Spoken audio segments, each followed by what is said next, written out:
She cut her wrist to the bone, and then she jumped in the water, and they found her on the shore. And that is October, so it was snowy and ice, so she froze to death. Halloween's never been the same for me. Shanna's parents met and got married in their late 20s. Her mother already had one child, Shanna's older brother. They then were not expecting to have a baby. They were tight on money and were both worried. But then they were happy when Shanna was born on May 27, 1991. Her sister was born February 6, 1994, and again they were not expecting a child, so money became a big problem. Her parents were going through tough times, and the marriage fell apart. Shanna's mother decided she wanted to leave Oregon and find her family in Canada. Now a single parent, they were going through great financial difficulties, and Shanna's mother fell into depression. So I decided to skip school for a day. My mom was like, yeah, that's fine, just watch cartoons. And I was sitting on the couch, and my sister was sitting on the couch with me. She wasn't in school yet.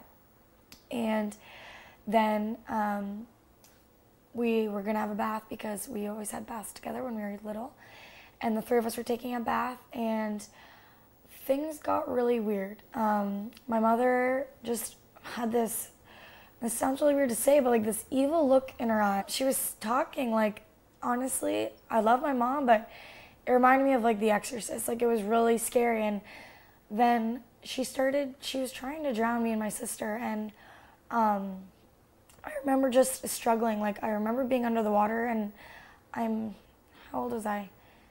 9 years old. I remember thinking that I was done for. I didn't know what was going on. This is my mother. I didn't know what was wrong. I was terrified. And I just remember telling my sister to run because she was pushing me under the water and pushing me under the water. So I said, run. So my sister ran out of the washroom. We're both crying.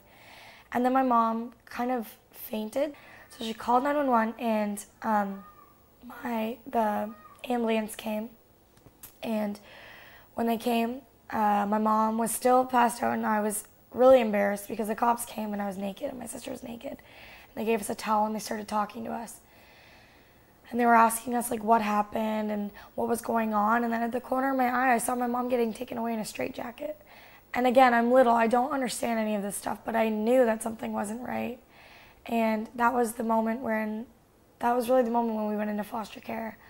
And that was the moment that my life changed forever. The whole world just literally gets flipped upside down.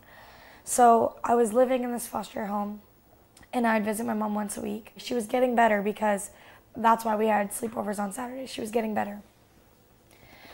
Except for, again, my life changed on Halloween. Me and my sister are eating our candy, having a good time, jumping on the couch. We're all hyper because my foster dad said, you don't have to go to school today. We're like, okay, we just figured, it's the day after Halloween, Friday. We're not going to go to school. We're going to eat our candy. No. We heard a knock on the door, and 3 policemen and my children's aid worker, which is like my caseworker, she came to the door, and she said, I'm very sorry to tell you, but your mother passed away. My mom committed suicide, and they found her. It was all in the newspaper. They found her on the shore of Sarnia on the Centennial shore. I don't think anyone who goes through something like that can really heal.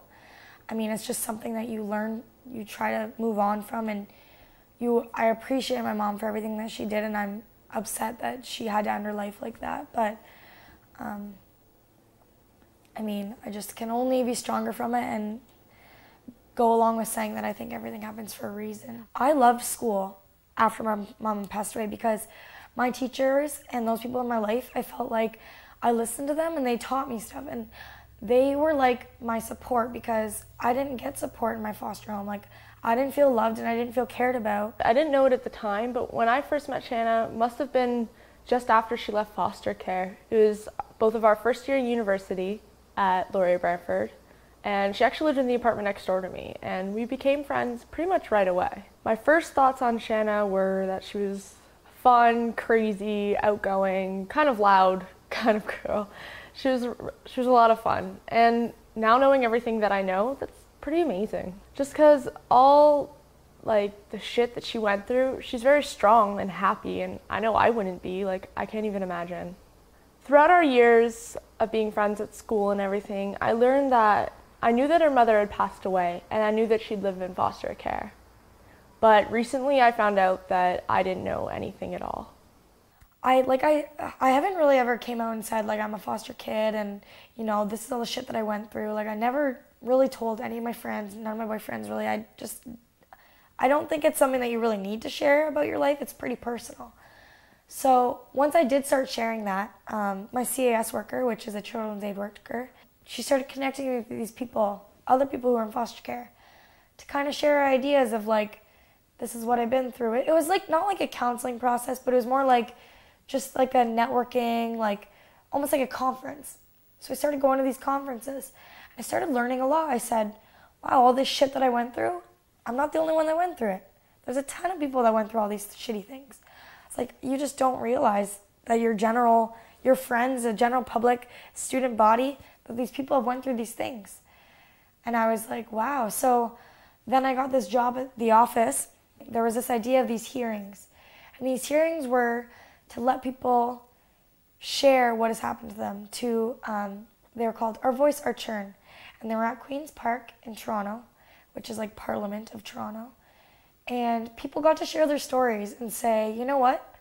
The foster care system, CAS, government, things need to change. I would really like to see changes in the child welfare system. That's my biggest thing. And again, just inspire kids to learn and be supportive. Be a supportive teacher and warming and welcoming, and definitely care for my students. So I'm really looking forward to that. And traveling, of course. I love to travel.